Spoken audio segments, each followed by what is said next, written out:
Assalamualaikum warahmatullahi wabarakatuh. Alhamdulillah, alhamdulillahi rabbil alamin, wa bihi nasta'inu ala umuri dunya waddin. Wassalatu wassalamu ala asyrafil anbiya'i wal mursalin wa ala alihi wa ashabihi wa man tabi'ahum bi ihsanin ila yaumiddin. Amma ba'du, fa ya ayyuhal muslimun rahimakumullah. Allahumma zidna ilman nafi'a warzuqna fahman wasi'a wa alhiqna bis salihin. Alhamdulillah, pada pagi hari ini kita sudah bangun dari tidur kita dan sudah melangkahkan kaki kita ke tempat yang mulia ini, rumah Allah, memenuhi panggilan Allah SWT dalam keadaan sehat walafiat. Salawat dan salam untuk junjungan kita Nabi kita Muhammad. Allahumma salli ala sayyidina Muhammad wa ala ali sayyidina Muhammad. Melanjutkan di halaman 10 kitab Ihya Al-Ulumuddin.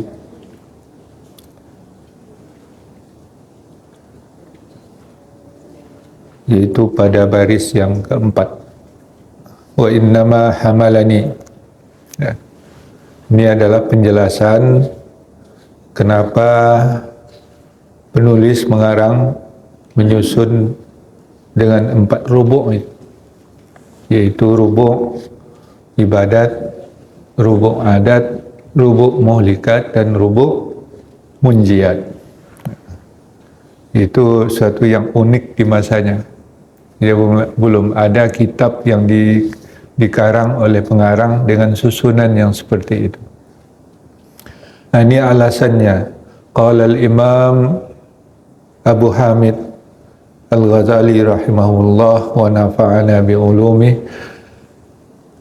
Wa innama hamalani ala ta'sisi hadzal kitabi ala arba'ati arba'in amrani. Dan hanyalah membawaku kepada menyusun kitab ini kepada 4 rubuk itu karena 2 alasan, 2 hal. Itu ada 2 hal yang membawa Imam Abu Hamid Al-Ghazali rahimahullah untuk menyusun kitab ini dengan rubuk yang 4 ini. Ahaduhuma wa huwa al-ba'isul asli anna hadha at-tartiba fi at-tahqiq wa at-tafhim qad darurati li'anna al-ilma alladhi yatawajjahu bihi ila al-akhirati yanqasimu ila ilmi al-muamalati wa ilmi al-mukashafah. Alasan pertama yaitu adalah motivasi yang aslinya, motivasi dasarnya, karena sesungguhnya susunan ini adalah mentahqiq dan memberikan kepahaman seperti hal yang darurah, yang mesti tidak dapat tidak. Ya. Ya, itu sudah susunan logis, ya. Karena sesungguhnya ilmu yang mengarah kepada akhirat itu terbagi kepada ilmu muamalah dan ilmu mukasyafah. Maka 2 pertama, rubuk yang kedua pertama itu berterkait dengan muamalah. Sedangkan rubuk 2 terakhir itu terkait dengan ilmu mukasyafah. Wa a'ni bi ilmil mukasyafati ma yutlabu minhu kashful ma'lumi faqat. Dan aku maksudkan dengan ilmu mukasyafah yaitu yang dipelajari darinya menyingkap yang di objek yang diketahui saja. Ya. Yang itu yang sejauh yang dapat diketahui. Wa'ani bi'ilmil mu'amalati ma yutlabu minhu ma'al kashfil amali ma'al kashfi al-amalu bih. Ya. Dan aku maksudkan dengan ilmu mu'alaghah, yaitu yang dipelajari darinya bersama menyingkap, ya, yaitu al-amal bih, yaitu beramal dengan dia. Ya. Setelah disingkap rahasia-rahasianya, maka timbullah amal darinya. Wal maksud min hadzal kitab, dan tujuan daripada kitab ini adalah ilmul muamalah faqat duna ilmil mukasyafah, dan ilmu muamalah saja tanpa ilmu mukasyafah, allati la rukhsata fi idaiha al-kutub wa in kanat hiya ghayatu maqsadit talibin wa matma'u naziris siddiqin. Ya. Itu ilmu muamalah saja tanpa ilmu mukasyafah yang tidak ada keringanan, rukhsah pada untuk meninggalkannya oleh kitab-kitab. Ya, itu harus ada, itu ilmu muamalah itu. Wa in kanat, sekalipun dia adalah tujuan, itu tujuan terakhir dari para penuntut, ya maksudnya mukasyafah itu, dan keinginan yang sangat atau pada penglihatan atau pada pandangan orang-orang yang siddiq. Ya. Wa ilmul muamalah tariqun ilaihi, dan ilmu muamalah itu adalah jalan kepadanya, yaitu jalan kepada ilmu mukasyafah. Walakinna lam yatakallamil anbiya sallallahu alaihim ma'al khalqi illa fi ilmi tariq wal irsyad ilaihi. Akan tetapi para nabi sallallahu alaihi wasallam tidak membicarakannya dengan khalayak, ya, kecuali pada ilmi tariq, ilmu yang jalan kepadanya dan membimbing kepadanya. Ya. Wa amma ilmu mukasyafah falam yatakallamu fihi illa birrumuzi wal imai ala sabili tamsil wal ijmal. Adapun ilmu al-mukasyafah itu adalah ilmu belum dibicarakan padanya kecuali dengan simbol-simbol, rumus, wal ima, dan isyarat-isyarat ala sabi tamsil, dengan cara membuat tamsil, ya, perumpamaan, wal ijman, dan global, ringkas. Ilman minhum bi qusuri ifhamil khalqi ala an ihtimal, karena mengetahui dari mereka para pengarang kitab itu terbatasnya kepahaman khalayak ramai daripada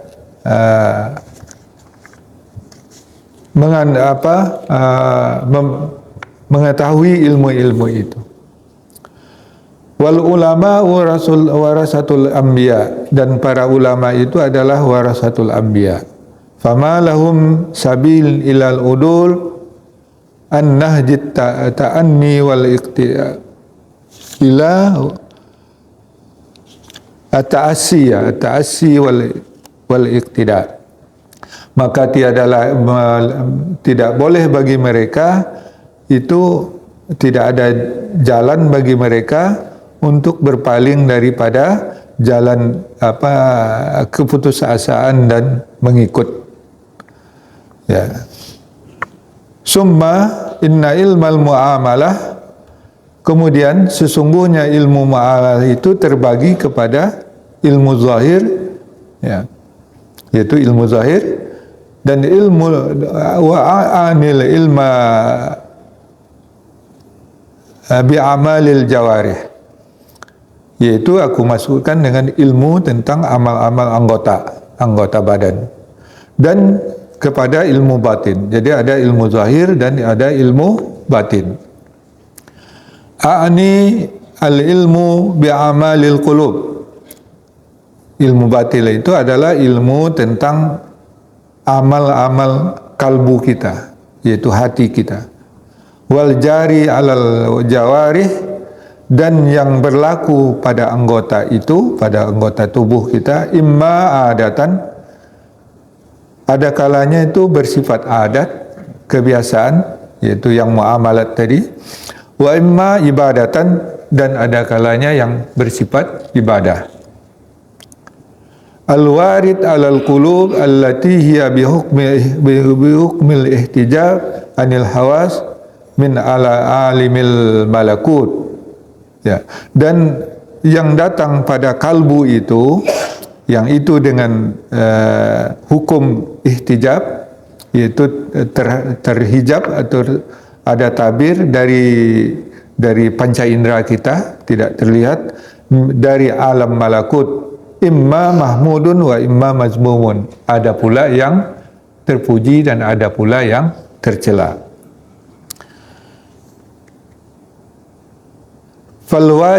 Fabil wajibi in qasama hadzal ilmu illa syatrain zahir wa batin. Ya. Maka yang dengan yang wajib itu terbagilah ilmu itu kepada dua garis, yaitu ilmu zahir dan batin. Dan yang sebelah garis yang zahir itu al-muta'alliqu bil jawarihi in qasama ila ibadatin wa ibadatin, dan yang berkait dengan anggota badan kita itu terbagi kepada yang bersifat adat, yaitu yang kebiasaan, dan yang bersifat ibadah. Dan yang sebelah garis batin, al-muta'allim wasyatrul batinu al-muta'alliqu bi ahwalil qalbi wa akhlaqin nafsi in qasama ila mazmumin wa mahmudin. Ya. Dan yang di sebelah ilmu batin itu terkait dengan hal keihwal, keadaan kalbu kita, akhlak diri, ya, akhlak jiwa kita, itu terbagi kepada mazmumin wa mahmudin, yang tercela dan yang terpuji. Fakanal majmu' arba'atu aqsamin. Fakanal majmu'u arba'atu aqsamin. Dan kesimpulannya seluruhnya terbagi kepada 4. Ya, ada yang zahir, ada yang batin, ada yang mahmud, dan ada yang mazmum, yang tercela. Wala yashuddu nazra fi ilmil muamalah an hadhil aqsam, dan tidaklah jarang pandangan pada ilmu muamalah ini pada bahagian-bahagian ini. Artinya ilmu muamalah itu sudah biasa dalam pandangan, tidak ganjil lagi, dan sudah biasa dipelajari oleh orang tentang ini. Yang jadi istimewanya adalah tentang pembahagian ilmu di sini, yaitu dengan ilmu muamalah dan ilmu mukasyafah. Ya. Yang biasa dipelajari atau yang umum dipelajari itu ilmu muamalah, yang itu berkait dengan anggota kita, yaitu yang fikihnya, yang syariat. yang berkaitan dengan fikihnya. Sedangkan yang dibalik itu, yang ilmu batinnya itulah ilmu mukasyafah. Jadi ada yang zahir dan ada yang batin. Dan masing-masing itu adalah bersifat zahir dan batin. Nah, tapi yang terkait dengan mukasyafah itu ada yang terpuji, ada yang tercela. Jadi ada ilmu mukasyafah itu ya, yang bisa menuntun ke jalan yang benar, itulah yang mahmud. Tapi bisa juga menyesatkan, ya, itu tidak boleh dipelajari. Itu motif yang pertama Imam Al-Ghazali rahimahullah untuk menyusun ini kitabnya dengan rubuk 4 rubuk itu. Jadi karena ada yang terkait dengan muamalah, yaitu ibadat dan adat, tapi ada juga yang terkait dengan mukasyafah, yaitu muhlikat, al-muhlikat dan munjiat, al-munjiat. Itu susunan logikanya yang dijelaskan oleh Imam Al-Ghazali rahimahullah. Adapun motif yang kedua, al-ba'isus tsani, motif kedua dia menyusun kitab ini seperti ini, 4 rubuk itu. Anni ra'aitur raghbata minat talabatil ilmi min talabatil ilmi sadiqatun fil fiqhi. Motif yang kedua, saya melihat, kata Imam Al-Ghazali, keinginan daripada para penuntut ilmu, para pelajar, cenderung pada fikih. Allazi saluha inda man la yakhafullah subhanahu wa ta'ala, yang kecenderungannya itu patut hanya pada orang yang tidak takut kepada Allah subhanahu wa ta'ala. Al-mutadarri'u bihi ilal mubahati wal istidhar bijahim wa manzilatihi fil munafasat, yang berbaju, ya, memperalat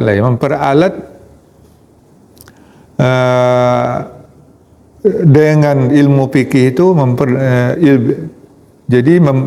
ilmu fikih itu diperalat untuk berbangga-bangga dan untuk melahirkan atau menampakkan atau mendemokan keagungan, kebesaran, dan mendapatkan tempat pada dalam persaingan atau dalam perdebatan, persaingan.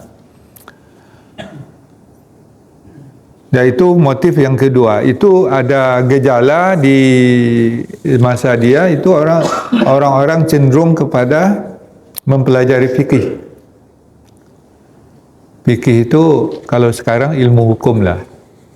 Dan produk itu menjadi hakim, qadhi, menjadi qadhi. Jadi profesi qadhi di masa itu profesi yang wah lagi. Jadi orang ingin sama seperti sekarang kalau jadi SH atau di bidang hukum, menjadi hakim, menjadi pengacara. Sehingga orang-orang cenderung berlomba-lomba mengambil bidang fikih. Karena di zaman beliau itu hukum yang berlaku itu ya hukum fikih, tidak hukum barat. Jadi fikih itu diperalat atau dibuat baju untuk menaikkan gengsi lah, al-mubaha, menaikkan gengsi dan menampakkan gengsi itu, dan mendapatkan tempat al-manzilatuhu, dan tempatnya fil munafasat, dalam persaingan. Ya, jadi itu persaingan hidup atau dalam pun perdebatan itu ahli-ahli fikih itu ahli berdebat.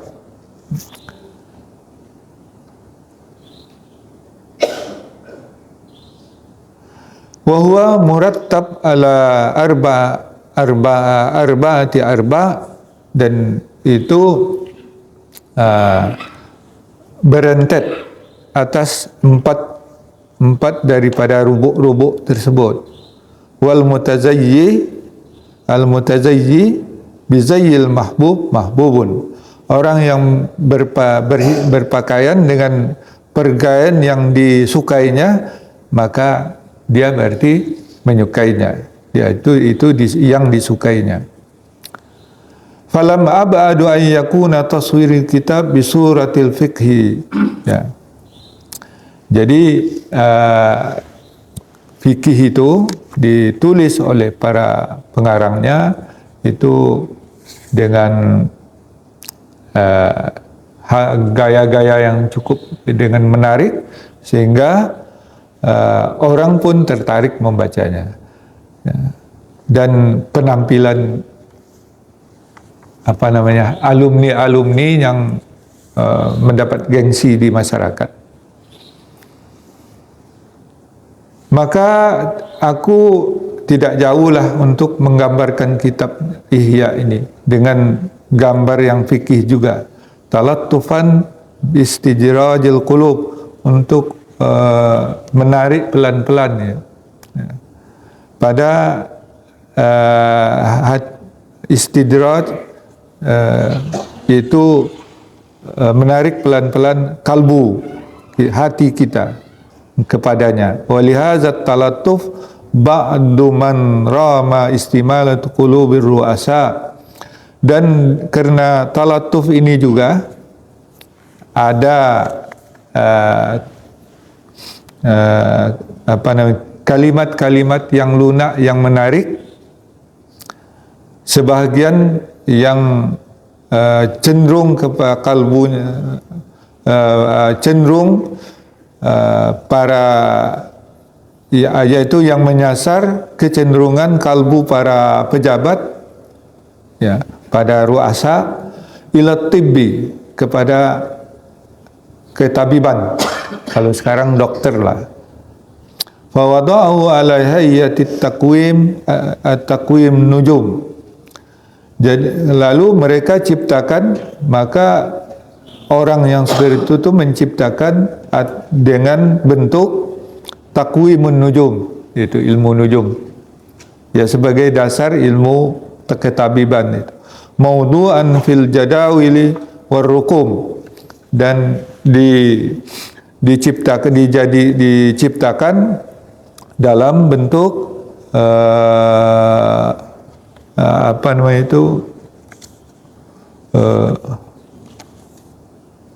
ranji dan angka-angka. Itu ranji dan angka-angka. Wa sammahu taqwimus siha, dan dinamakannya itu adalah ranji kesehatan. Liyakuna ansahimu bizalikal jins. Jadi saya juga, kata Imam Ghazali, itu ikut juga dengan jenis ini, dengan metode ini. Jaziban lahum, untuk menarik mereka kepada mutala'ah, untuk menelaah, wa talattuf, dan himbauan yang lunak ya, dalam menarik kalbu, hati, kepada ilmu yang memberikan faedah kepada kehidupan yang abadi. Ahammu minat talattuf, itu lebih penting daripada ajakan yang lunak tadi pada menariknya kepada kedokteran yang hanya ketabiban yang hanya berfaedah kepada kesehatan badan saja. Maka buah daripada hazal ilmu tilbul qulub wal arwah. Maka hasil atau buah daripada ilmu ini adalah kedokteran atau ketabiban tentang kalbu dan roh. Kalau yang tadi itu hanya pada jasad kedokteran. al-mutawassil bihi ilal hayat tadumu abadal abad, yang menyampaikan kepada kehidupan yang nanti kekal abadi. Fa aina minhu at-tibbul ladzi yu'aliju bihil ajsad, maka mana darinya kedokteran atau ketabiban yang hanya menyembuhkan jasad. Wahia ma'ridatun bid-darurah lil fasad, dan padahal dia itu rentan secara pasti kepada kebinasaan. Fi aqrabil amad, dalam waktu yang singkat. Artinya kedokteran itu rentan secara pasti untuk kebinasaan. Kenapa? Karena kedokteran itu tidak bisa menghambat ketuaan. Orang tua belum ada obat untuk orang muda terus, sehingga dia bisa menjadi hidup selamanya. Tidak bisa. Sedangkan yang dikerjakan oleh Imam Al-Ghazali rahimahullah itu obat kalbu kita, obat kalbu ini, dan obat ruhani kita, dan itu kekal, dia membawa kepada kekalahan sampai ke akhirat. Fanas'alullahu subhanahu taufiq wal lirrasyad wassadat innahu karimun jawad. Maka kita meminta kepada Allah Subhanahu wa taala taufik, yaitu petunjuk kepada kebenaran, ya, dan lirrasyad, kepada jalan petunjuk dan ke jalan kebenaran. Innahu karimun jawad, sesungguhnya Allah Maha Pemurah, ya, Maha Mulia, Maha Pemurah. Dan ini yang disebutkan itu kecenderungan dua cabang ilmu, yaitu dalam masalah fikih dan masalah kedokteran atau ketabiban yang marak ketika itu. Jadi lupalah ilmu agama. Yang mengurus fikih hanya mengurus anggota badan kita, mengurus ibadat yang dikerjakan oleh badan kita. Sedangkan kedokteran mengurus kesehatan jasad kita. Ya. Tidak ada berkait dengan urusan kalbu dan ruh kita. Padahal itu juga menjadi kunci kesehatan semuanya. Nah, inilah motif kedua, kata Al-Imam rahimahullah, untuk menyusun kitab ini, untuk menawarkan secara lunak juga, ya, talattuf. Ya. Jadi ada misi lunak gitu, untuk menarik secara beransur-ansur mereka yang tidak peduli kepada masalah kalbu dengan masalah ruhani. Nah, disusunlah kitab ini dengan 4 rubuk ini, yaitu dengan 2 alasan tadi. Ya, alasan pertama itu alasan logika, susunan berpikir, yang mulai dari anggota badan kita, yang ngurus anggota badan kita, karena itu jalan awal, tingkat pertama, yaitu anggota badan kita yang disebutnya itu ibadat. Ya. Nah, kemudian itu adat. Adat itu muamalah kita. Ya, muamalah kita hidup bermasyarakat terkait dengan etika, dengan moral. Ya. Kemudian muhlikat, al-muhlikat, ada unsur-unsur yang bisa merusak amal kita. Kita rasanya sudah banyak beramal, tapi rupanya tidak ada efeknya, tidak ada pahalanya karena kita rusak sendiri. Itu dijelaskan oleh Imam Al-Ghazali rahimahullah dalam rubuk muhlikat itu. Kemudian baru dia tentang al-munjiyat, mana amal-amal kita, ya, ibadat kita, akhlak kita, amal-amal kalbu kita yang bisa menyelamatkan. Nah, itu susunan logikanya, alasan logisnya.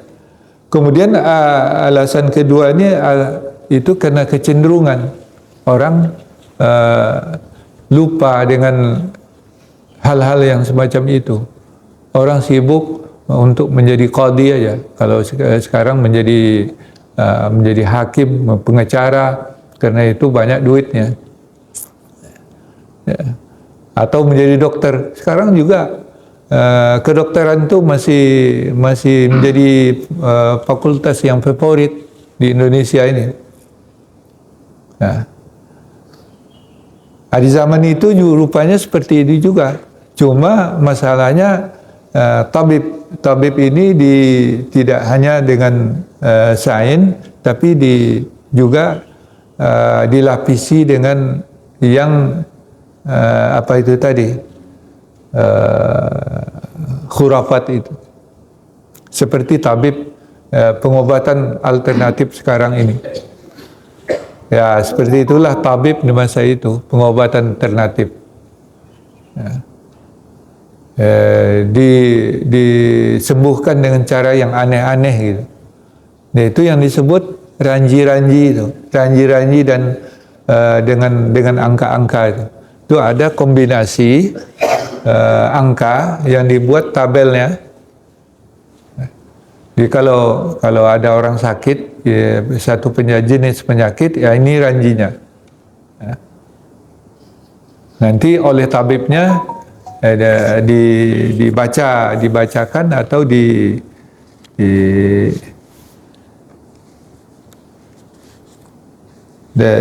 itu dipercaya dapat mengurai penyakit itu, ranji-ranji dengan angka-angka itu. Nah, itu pengobatan alternatif kalau sekarang lah. Jadi tabib. Nah, itu yang banyak di kecenderungan orang untuk belajar. Jadi ramai kalau di situ ada fakultas kedokteran atau tabib itu ramai, dan juga jurusan fikih. Jurusan hukum kalau sekarang. Nah, karena orang lalai dari hal yang mempelajari yang dibalik itu, ya, kalau fikih hanya mengurus amal anggota badan kita, sedangkan tabib itu mengurus kesehatan badan kita. Nah, yang bersifat kalbu dan rohani ini terabaikan. Nah, inilah disusunlah kitab ini dengan bentuk yang seperti yang telah ditulisnya. Nah, itu dari ibarat yang terakhir dari pengantar kitab Ihya ini. Ya,